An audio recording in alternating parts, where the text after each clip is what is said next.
ಎಲ್ಲ ನನ್ನ ಹಿಂದೂ ಬಾಂಧವರೇ ಹಾಗೂ ಹನುಮ ರಾಮ ಭಕ್ತ ಅಭಿಮಾನಿಗಳೇ, ನಿಮಗೆ 4 ತಿಂಗಳಿಂದ ಗೊತ್ತಿರುವಂಗೆ ಪುನಃ ಏನು ಹೇಳಿದ್ರೆ ಕೆಳಗೋಡದಲ್ಲಿ ನಡೆದಂತಹ ಘಟನೆ ಏನಿದೆ, ಈ ಘಟನೆಗೆ ನಾವು ಹನುಮ ಧ್ವಜವನ್ನೇ ಹಾರಿಸಬೇಕು 108 ಅಡಿ ಅಂತ ಹೇಳಿ 30-40 ವರ್ಷಗಳಿಂದ ಕಾಲ ನಡ್ಕೊಂಡು ಬರ್ತಿದ್ದಂತಹ ಯಾವುದೇ ರಾಷ್ಟ್ರೀಯ ದಿನ ಆಗ್ಲಿ ನಾಡ ದಿನಗಳಾಗ್ಲಿ ಆ ಹನುಮ ಧ್ವಜವನ್ನ ಹಾರಿಸ್ತಿದ್ದಂತಹ ಎಲ್ಲ ದಾಖಲೆ ಇದ್ದವು ನಮ್ಮಲ್ಲಿವೆ. ಆ ಧ್ವಜಕಂಬ ಶಿಥಿಲವಾದ ಕಾರಣ ಅದನ್ನ 108 ಅಡಿ ಮಾಡ್ಬೇಕು ಅಂತೇಳಿ ಎಲ್ಲಾ ಸಾರ್ವಜನಿಕರು ಹಾಗೂ ರೈತ ಬಾಂಧವರಿಂದ ದೇಣಿಗೆಯನ್ನ ಸಂಗ್ರಹಿಸಿ ನಾವು ಇದನ್ನ ಮಾಡ್ಕೊಳ್ಬೇಕು ಅಂತ ತೀರ್ಮಾನ ಮಾಡಿದಾಗ ಮಾನ್ಯ ಶಾಸಕರು ನಾವು ಇಲ್ಲಿ ಬಸ್ ಸ್ಟ್ಯಾಂಡ್ ಅನ್ನ ಮಾಡ್ತಾ ಇದ್ದೀವಿ, ಬಸ್ ಸ್ಟ್ಯಾಂಡ್ ಬೇಕಿದ್ರೆ ನಿಮ್ಗೆ ಅಭಿವೃದ್ಧಿ ಬೇಕಿದ್ರೆ ನೀವು ಹನುಮ ಧ್ವಜವನ್ನ ಮಾಡೋದನ್ನ ನಿಲ್ಲಿಸಿ ನಿಮ್ಗೆ ಹನುಮ ಧ್ವಜ ಬೇಕಿದ್ರೆ ಮಾಡಿ ಅಂತ ಹೇಳಿದಾಗ ನಾವು ಅಭಿವೃದ್ಧಿಗೆ ಒತ್ತು ಕೊಟ್ಟು ಆ ಧ್ವಜವನ್ನ ಎಲ್ಲಿತ್ತಲ್ಲಿ ಮಾಡ್ಕೊಳ್ಳಿ ಅಂತ ಹೇಳಿದ್ರು.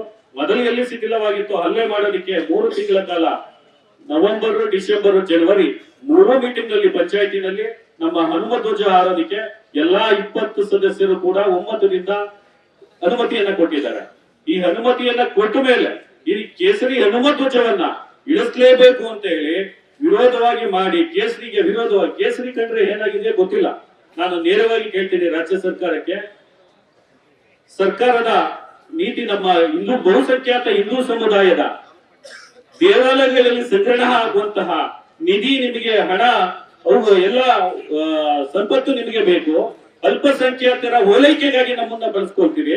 ನಮ್ಮ ಪ್ರೀತಿಯ ಹನುಮ ಧ್ವಜವನ್ನ ನೀವು ಒಂದನ್ನ ದೇವಸ್ಥಾನದ ಮುಂದೆ ಹಾರೋಕೆ ಬಿಡಲ್ಲ ಅಂತ ಅಂದ್ರೆ ನಿಮ್ಮ ಸರ್ಕಾರದ ಈ ಹಿಂದೂ ಧೋರಣೆ ಏನಿದೆ ಅನ್ನೋದು ಜನರಿಗೆ ಅರ್ಥ ಆಗುತ್ತೆ.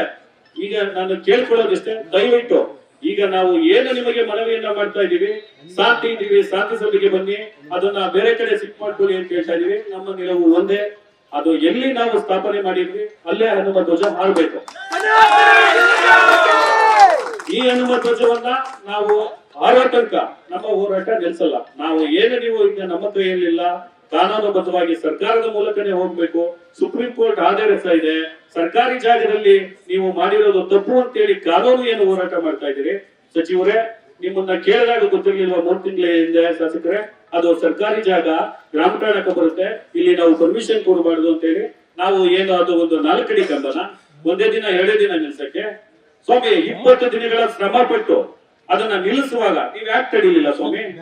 ಒಂದೇ ಹೇಳ್ಬೋದಿತ್ತಲ್ಲ. ನಿಮ್ಮ ಅಧಿಕಾರಿಗಳು ಹೇಳಿದ್ದಾರೆ, PDO ಅಧಿಕಾರಿಗಳು, ಅವರು ಗೊತ್ತಿಲ್ವಾ ಯಾವ ಕಾರಣದಲ್ಲಿ ಎಲ್ಲಿ ಧ್ವಜ ಹಾರಬೇಕು ಅಂತ ಅಷ್ಟು ಒಂದು ಸಣ್ಣ ಪರಿವಣಿಕೆ ಇಲ್ವಂತ ಒಂದು ಅಧಿಕಾರಿ ನಾವು. ಈ ಹನುಮ ಧ್ವಜವನ್ನ ಯಾವಾಗ ನಾವು ಹಾರಿಸ್ತೀವಿ ಅಂತ ಹೇಳಿದ್ವಿ, ನೀವು ರಾಜಕೀಯ ಪಿತೂರಿಯನ್ನ ಮಾಡಿ ಇದನ್ನ ಇಲ್ಲಿ ತನಕ ತಂದು ನಿಲ್ಲಿಸಿರೋದಕ್ಕೆ ನೇರ ಹೊಣೆ ರಾಜ್ಯ ಸರ್ಕಾರ ಮತ್ತು ಕೇಂದ್ರ ಮತ್ತೆ ಜಿಲ್ಲಾಡಳಿತ ಶಾಸಕರು. ಇವರು ಜಿಲ್ಲಾಡಳಿತವನ್ನ ಕಾನೂನನ್ನ ದುರುಪಯೋಗ ಪಡಿಸಿಕೊಂಡು ಲಾಠಿ ಚಾರ್ಜ್ ಅನ್ನ ಮಾಡಿ ವೃದ್ಧರು ಮಹಿಳೆಯರ ಮೇಲೆ ಲಾಠಿ ಚಾರ್ಜ್ ಮಾಡಿ ಸ್ವಾಮಿ 40 ವರ್ಷಗಳಿಂದ ಶಾಂತಿ ಇದ್ದಂತ ಕೆರಗೋಡಲ್ಲಿ ಇದು ಒಂದನ್ನ ಮಾಡಿದ್ದೀರಲ್ಲ, ನಿಮಗೆ ಇದು ಸರಿನಾ ಅಂತ ಕೇಳಕ್ಕೆ ಇಷ್ಟಪಡ್ತೀನಿ. ಈಗ ಈ ಒಂದು ಕಾರ್ಯಕ್ರಮದ ಮೂಲಕ ಹೇಳೋದೇನಂದ್ರೆ, ನೀವು ಸರ್ಕಾರ ಅಥವಾ ಕಾನೂನು ಇವೆರಡೇ ಪರಿಹಾರ ಅಂತ ಹೇಳಿದಿರಿ. ಹೌದು, ನಾವು ಇವತ್ತು ರಾಜ್ಯವ್ಯಾಪಿ ಏನು ನಮ್ಮ ಹಿಂದೂ ಸಂಘಟನೆ ಬಜರಂಗ ಸೇನೆ, ಬಜರಂಗ ದಳ ಮತ್ತೆ ವಿಶ್ವ ಹಿಂದೂ ಪರಿಷತ್ತು ಈ ಒಂದು ಪ್ರತಿಭಟನೆಗೆ ಕರೆ ಕೊಟ್ಟಿದೆ. ಇದರಿಂದ ನಮ್ಮ ರಾಮನ ಭಜನಾ ಮಂಡಳಿಯವರು ಜೊತೆಗೂಡಿ ಇವತ್ತು ನಿಮ್ಮ ಸರ್ಕಾರಕ್ಕೆ ಮನವಿಯನ್ನ ಸಲ್ಲಿಸ್ತಾ ಇದೀವಿ ರಾಜ್ಯಪಾಲಕರ ಮೂಲಕ. ಆದ್ದರಿಂದ ಈ ರಾಜ್ಯಪಾಲಕರ ಮೂಲಕ ಮನವಿಯನ್ನ ನೀವು ದಯವಿಟ್ಟು ನಿಮ್ಮ ಸರ್ಕಾರದ ಅಸೆಂಬ್ಲಿಯಲ್ಲಿ ಇಟ್ಟು, ನಮಗೇನು ಕೇಳಲ್ಲ, ನಮ್ಗೆ ಅಲ್ಲಿರುವಂತಹ ರಂಗಮಂದಿರ ನಮ್ಮ ತಾತ ಮುತ್ತಾತನಗಳಿಂದ ನಮ್ಮ ದೈವಿಕವಾಗಿ ನಡೆಸ್ಕೊಂಡು ಬಂದಿರುವಂತಹ ಸ್ಥಳ, ಅದರಲ್ಲಿ ನಾವು ಅದನ್ನು ಕೇಳ್ತಾ ಇಲ್ಲ ಸ್ವಾಮಿ. ಬರೀ ಕಂಬ ನೆಟ್ಟಿರುವಂತಹ 4 ಅಡಿ ಜಾಗವನ್ನ ಮಾತ್ರ ನಮಗೆ ಮಾಡ್ಕೊಟ್ಬಿಡಿ ಸಾಕು. ನೀವು ಅದನ್ನ ಮಾಡ್ಕೊಟ್ರೆ ಸರ್ಕಾರದವರು ಸದಾ ನಿಮ್ಮ ಜೊತೆಯಲ್ಲೇ ಇರ್ತೀವಿ. ನೀವೇ ಬಂದಾರಿಸಿ, ನಿಮ್ಮ ಶಾಸಕರೇ ಆರಿಸ್ಲಿ. ದಯವಿಟ್ಟು ಇದೊಂದನ್ನ ಕೋರಿಕೆಯನ್ನ ಸಲ್ಲಿಸ್ತಾ ನಾನು 2 ಮಾತುಗಳನ್ನ ಮುಗಿಸ್ತೇನೆ.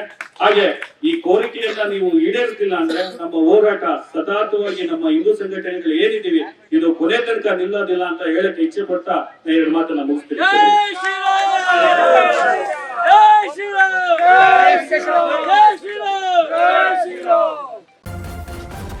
ನ್ಯೂಸ್ ಫಸ್ಟ್ ನಿರ್ಭೀತಿಯಿಂದ ನಿಮ್ಮ ಪರವಾಗಿ.